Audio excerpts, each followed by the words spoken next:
Hello everyone. आज हम BSc part first की फिज़िकल केमिस्ट्री की थर्ड यूनिट स्टार्ट करते हैं। थर्ड यूनिट का नाम है लिक्विड स्टेट। लिक्विड स्टेट में आज हम जो टॉपिक कवर करेंगे वह टॉपिक है इंटरमॉलिक्यूलर फोर्सेस अर्थात अंतराण्विक आकर्षण बल। स्टूडेंट्स, हमें पता है कि पदार्थ अर्थात सब्सटेंस की 3 स्टेट्स होती हैं, अर्थात सब्सटेंस 3 स्टेट्स में एग्जिस्ट करता है। 3 स्टेट होती हैं, ठोस अवस्था, गैस अवस्था एवं द्रव अवस्था। गैसियस अवस्था में क्या होता है? गैस अवस्था में जो पदार्थ हैं उसके मॉलिक्यूल्स परस्पर बहुत दूर दूर उपस्थित होते हैं, अर्थात मॉलिक्यूल्स जितने मैक्सिमम डिस्टेंस पर उपस्थित रह सकते हैं उतनी मैक्सिमम डिस्टेंस पर उपस्थित होते हैं। अर्थात गैसियस अणुओं के मध्य, गैस के अणुओं के मध्य कोई अंतराण्विक आकर्षण बल उपस्थित नहीं होते हैं, अथवा आकर्षण बल उपस्थित होते भी हैं तो बहुत नगण्य होते हैं, जिन्हें हम माप नहीं सकते हैं या जिन्हें मापा नहीं जा सकता है। या हम यह भी कह सकते हैं कि गैसों के अणुओं के मध्य अंतराण्विक आकर्षण बलों का मान बहुत कम होता है। और चूंकि गैसों के अणुओं के मध्य अंतराण्विक आकर्षण बलों का मान बहुत कम होता है, अतः गैसों के अणु अव्यवस्थित होते हैं, अर्थात इनके अणुओं के मध्य कोई व्यवस्था, निश्चित व्यवस्था उपस्थित नहीं होती है। इसीलिए गैसों की कोई रेगुलर शेप अर्थात इनका कोई नियमित आकार नहीं होता है, जबकि ठोसों में, सॉलिड्स में इसके विपरीत होता है। ठोस इनसे विपरीत प्रॉपर्टीज दर्शाते हैं। ठोसों में क्या होता है? सॉलिड्स में जो मॉलिक्यूल्स होते हैं परस्पर बहुत निकटतम उपस्थित होते हैं, अर्थात जितनी मिनिमम डिस्टेंस इनके मध्य हो सकती है उतनी मिनिमम डिस्टेंस पर ये उपस्थित होते हैं। और निकटतम दूरी पर उपस्थित होने के कारण या निकटतम दूरी पर उपस्थित क्यों होते हैं ये? क्योंकि इनके मध्य स्ट्रॉन्ग इंटरमॉलिक्यूलर अट्रैक्शन फोर्सेस होते हैं, अर्थात यह प्रबल आकर्षण बलों के द्वारा मॉलिक्यूल्स जो होते हैं ये आपस में बाउंड रहते हैं या बंधे हुए रहते हैं।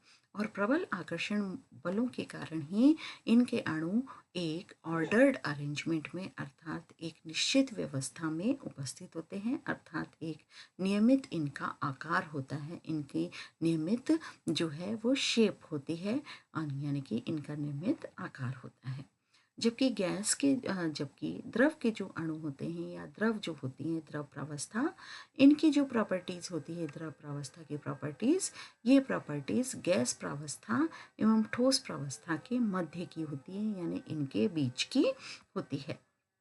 द्रव इन दोनों ही के मध्य की एक ऐसी प्रावस्था होती है जिसमें ना तो मॉलिक्यूल्स के मध्य इतना अधिक स्थान होता है कि वे गैसों की तरह फ्रीली मूवमेंट कर सकें, और ना ही वे ठोसों की तरह इनकी मॉलिक्यूल्स बहुत अधिक व्यवस्थित यानी बहुत अधिक अरेंज्ड होते हैं।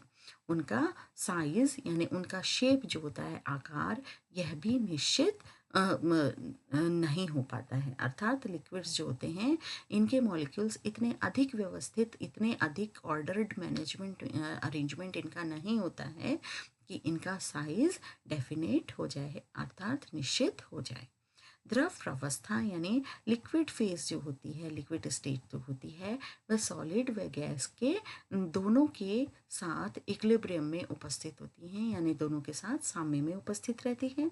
द्रव का फ्रीजिंग पॉइंट यानी जिस टेम्परेचर पर द्रव जम जाते हैं, सॉलिड स्टेट में चेंज हो जाते हैं, अथवा सॉलिड का मेल्टिंग पॉइंट यानी वह टेम्परेचर जिस पर सॉलिड्स पिघल जाते हैं, तो द्रव का फ्रीजिंग पॉइंट अथवा ठोस का सॉलिड का मेल्टिंग पॉइंट पर लिक्विड व ठोस यानी लिक्विड व सॉलिड परस्पर इक्विलिब्रियम अवस्था में उपस्थित होते हैं, इक्विलिब्रियम स्टेट में रहते हैं। इसी प्रकार लिक्विड के वेपराइजेशन अथवा बॉइलिंग एवं गैस के कंडेंसेशन के समय लिक्विड एवं गैस दोनों ही जो फेजेस हैं वो परस्पर इक्विलिब्रियम में रहती हैं। अतः लिक्विड्स को कंडेंस्ड गैसेस भी कह सकते हैं अथवा मोल्टन सॉलिड्स भी, हम पिघले हुए ठोस भी हम इनको मान सकते हैं। परंतु लिक्विड की जो प्रॉपर्टीज़ होती हैं वो सॉलिड्स की प्रॉपर्टीज से अधिक निकटता दर्शाती हैं, यानी लिक्विड की प्रॉपर्टीज सॉलिड्स के जैसी ज़्यादा होती हैं गैसों की तुलना में। अतः हम मान सकते हैं कि लिक्विड्स की प्रॉपर्टीज गैसों के सॉलिड्स के ज़्यादा निकट यानी ज़्यादा करीब होती हैं। अतः हम ये कहते हैं कि गैस एवं सॉलिड्स के बीच की अवस्था को हम द्रव अवस्था कहते हैं। गैस या सॉलिड्स के बीच की अवस्था को हम क्या कहते हैं? लिक्विड फेज या लिक्विड अवस्था, लिक्विड स्टेट कहते हैं। लेकिन प्रॉपर्टीज़ में जो लिक्विड्स हैं वो गैसों की अपेक्षा सॉलिड्स के अधिक नज़दीक होती हैं, यानी सॉलिड्स के ज़्यादा जैसी प्रॉपर्टीज़ दिखाते हैं लिक्विड्स गैसों की तुलना में। अब हम आते हैं, ये तो था हमारा इंट्रोडक्शन लिक्विड्स के बारे में कि लिक्विड्स जो होती हैं इनकी प्रॉपर्टीज़ सॉलिड्स से ज़्यादा सिमिलर होती हैं गैसों की तुलना में। नेक्स्ट हमारा टॉपिक आता है इंटरमॉलिक्यूलर फोर्सेस अर्थात अंतराण्विक आकर्षण। अंतराण्विक आकर्षण, लिक्विड्स में अंतराण्विक आकर्षण बहुत अधिक नहीं होते हैं, गैसों की तुलना में अधिक होते हैं और सॉलिड्स की तुलना में बहुत कम होते हैं। और ये अंतराण्विक आकर्षण बल जो होते हैं लिक्विड्स में ये थोड़े पुअर यानी कम ही होते हैं और इसलिए ये वीक होते हैं और इनको वांडरवाल आकर्षण बल भी कहते हैं क्योंकि वांडरवाल नामक साइंटिस्ट ने इनको डिस्कवर किया। तो जो न्यूट्रल मॉलिक्यूल्स होते हैं लिक्विड्स के न्यूट्रल मॉलिक्यूल्स के मध्य में अट्रैक्शन फोर्सेस जो उपस्थित होते हैं, प्रेजेंट होते हैं, उनको हम इंटरमॉलिक्यूलर फोर्सेस कहते हैं। और ये इंटरमॉलिक्यूलर फोर्सेस जो होते हैं ये वॉन डर वाल फोर्सेस भी कहलाते हैं। अब इन इंटरमॉलिक्यूलर फोर्सेस की उत्पत्ति कैसी हुई, यानी इनका ओरिजिन कैसे हुआ? इनका ओरिजिन जो है ये 5 तरह के इंटरेक्शंस के द्वारा हुआ, यानी 5 तरह के आकर्षण बलों के द्वारा या इंटरेक्शन अंतरक्रियाओं के द्वारा हुआ। पहली जो अंतरक्रिया है, पहला इंटरेक्शन है, वह इंटरेक्शन द्विध्रुव इंटरेक्शन कहलाता है या डाइपोल डाइपोल इंटरेक्शन कहलाता है।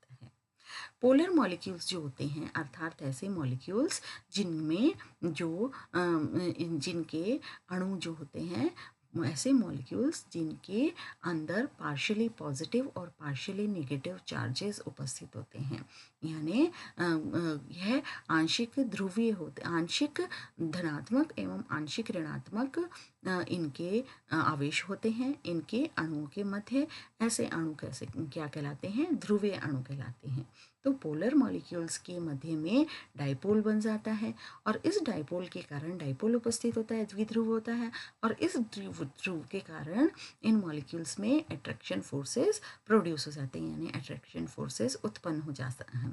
For example sulphur dioxide, ammonia, HCl और HF, इन सभी मॉलिक्यूल्स में देखिए एक एटम अधिक इलेक्ट्रोनेगेटिविटी का है और एक एटम कम इलेक्ट्रोनेगेटिविटी का है। जैसे सल्फर की इलेक्ट्रोनेगेटिविटी कम है और ऑक्सीजन की ज़्यादा है, इसलिए ऑक्सीजन पे पार्शियली नेगेटिव चार्ज और सल्फर पे पार्शियली पॉजिटिव चार्ज आ जाता है। इसी तरह से अमोनिया में नाइट्रोजन अधिक इलेक्ट्रोनेगेटिविटी का है, नाइट्रोजन की विद्युत ऋणता अधिक है, हाइड्रोजन की कम है, तो नाइट्रोजन पे पार्शियली नेगेटिव चार्ज और हाइड्रोजन पे पार्शियली पॉजिटिव चार्ज आता है। आंशिक ध्रुवीय होते हैं, ये ध्रुवीय होते हैं, इसीलिए इनमें डाइपोल बन जाता है और इनका एक डाइपोल मोमेंट होता है।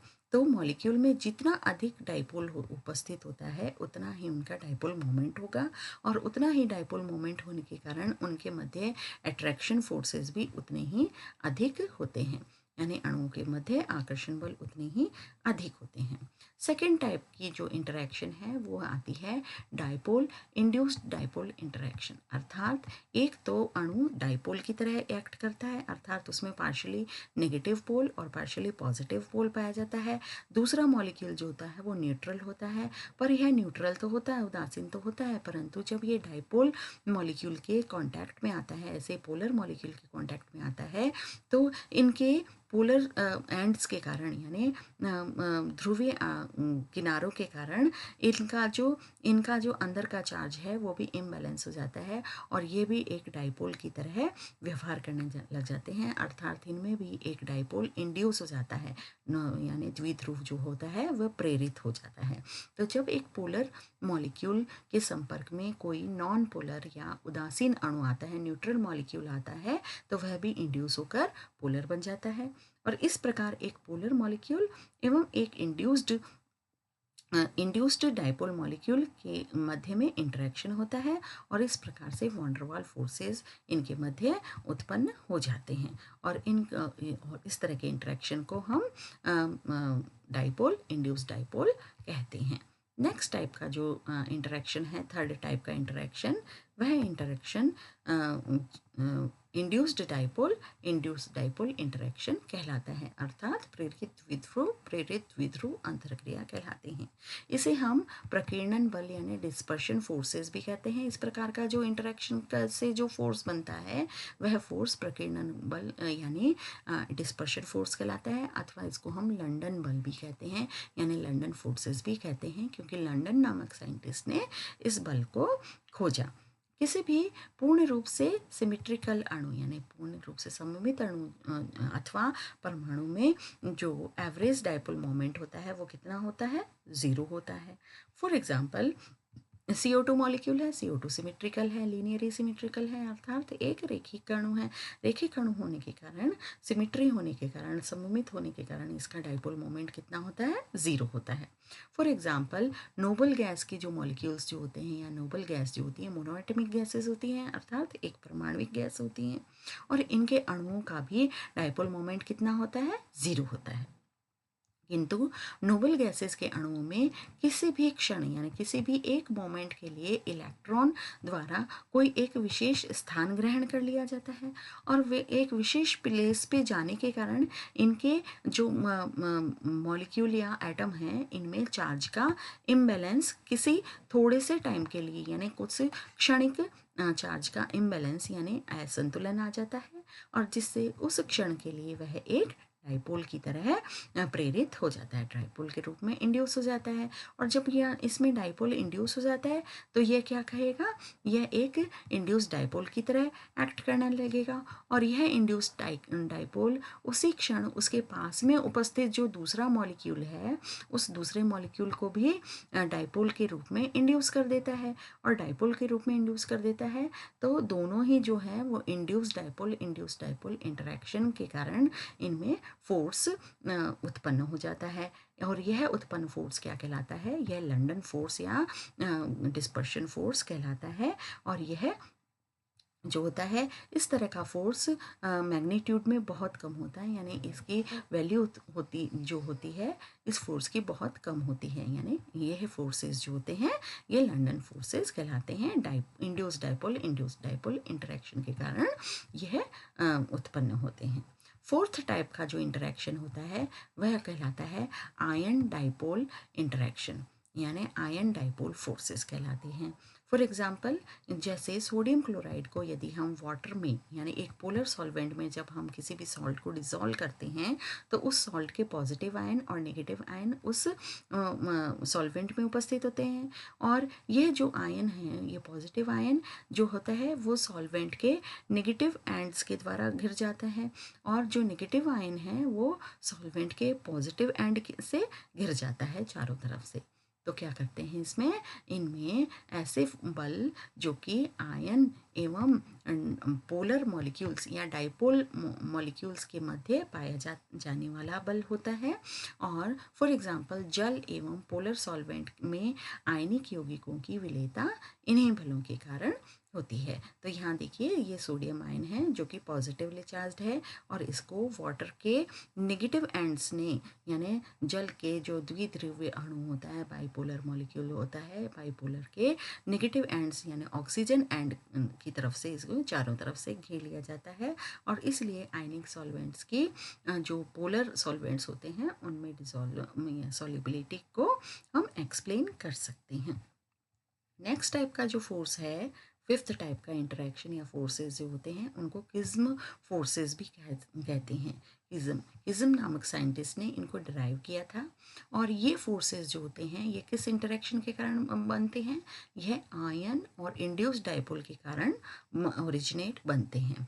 ठीक है, ये बल जो होते हैं ये आयंस और उनके द्वारा इंड्यूस्ड डाइपोल्स के कारण आकर्षण बल ये उत्पन्न होते हैं। जैसे आयन है, पॉजिटिव आयन है और यह एक न्यूट्रल मॉलिक्यूल है, तो न्यूट्रल मॉलिक्यूल के आयन के पास में आने के कारण ये क्या होगा, यह इसमें डाइपोल इंड्यूस हो जाता है और इनमें अट्रैक्शन फोर्सेस पैदा हो जाते हैं या ओरिजिनेट हो जाते हैं। तो इस प्रकार से हमने जो इंटरेक्शन 5 तरह के इंटरेक्शंस के द्वारा जो वॉन डर वाल बल हैं उनकी ओरिजिन को देखा कि किस प्रकार से ये उत्पन्न होते हैं। तो इन इंटरमॉलिक्यूलर फोर्सेस के बेसिस पर लिक्विड्स के डिफरेंट प्रॉपर्टीज़ को हम एक्सप्लेन कर सकते हैं कि लिक्विड्स की डिफरेंट प्रॉपर्टीज़ कौन कौन सी होती हैं। वेपर प्रेशर होता है और क्वथनांक यानी बॉइलिंग पॉइंट होता है, उनका सरफेस टेंशन होता है। इस प्रकार से डिफरेंट प्रॉपर्टीज़ को हम इन इंटरमॉलिक्यूलर फोर्सेस के आधार पर हम समझा सकते हैं। तो सबसे पहला जो इनकी प्रॉपर्टी है या जो गुण है वह है वाष्प दाब यानी वेपर प्रेशर। जिन यौगिकों के मॉलिक्यूल्स में इंटरमॉलिक्यूलर अट्रैक्शन फोर्सेस अधिक होते हैं, जिन यौगिकों के मॉलिक्यूल्स में इंटरमॉलिक्यूलर फोर्सेस अधिक होते हैं उनको हम वेपराइज होने के लिए उतनी ही उनको ऊर्जा हमें देनी पड़ती है, यानी उनको वाष्पीकृत करने के लिए जितने ज़्यादा फोर्स होंगे तो उन फोर्सेस को तोड़ने के लिए हमें ज़्यादा ऊर्जा देनी पड़ेगी, अर्थात उनको फोर्सेस टूटेंगे तभी वो वेपर स्टेट में यानी गैशियस स्टेट में चेंज होंगे, तो उनको उतनी ही अधिक ऊर्जा यानी उतना ही अधिक हमें टेम्परेचर देना पड़ेगा, अर्थात जिससे उनका जो वेपराइजेशन होता है वो कम होता है और वेपर प्रेशर का मान भी यानी वाष्प दाब का मान भी कम होता है। नेक्स्ट जो प्रॉपर्टी आती है वह है क्वथनांक अर्थात बॉइलिंग पॉइंट। इंटरमॉलिक्यूलर फोर्सेस जितने अधिक होंगे जिस लिक्विड में उतना ही जो फोर्सेस जितने अधिक बढ़ते जाएंगे उतनी ही उनका जो बॉइलिंग पॉइंट है वह भी बढ़ता जाएगा, क्योंकि फोर्सेस ज़्यादा होंगे तो उनको तोड़ने के लिए हमें ज़्यादा एनर्जी देनी पड़ेगी और यानी ज़्यादा टेम्परेचर हमें उस पर लगाना होगा, देना होगा उनके मॉलिक्यूल्स के अट्रैक्शंस को तोड़ने के लिए, आकर्षण बलों को तोड़ने के लिए। थर्ड बहुत अच्छी प्रॉपर्टी है लिक्विड्स की शांता यानी विस्कोसिटी।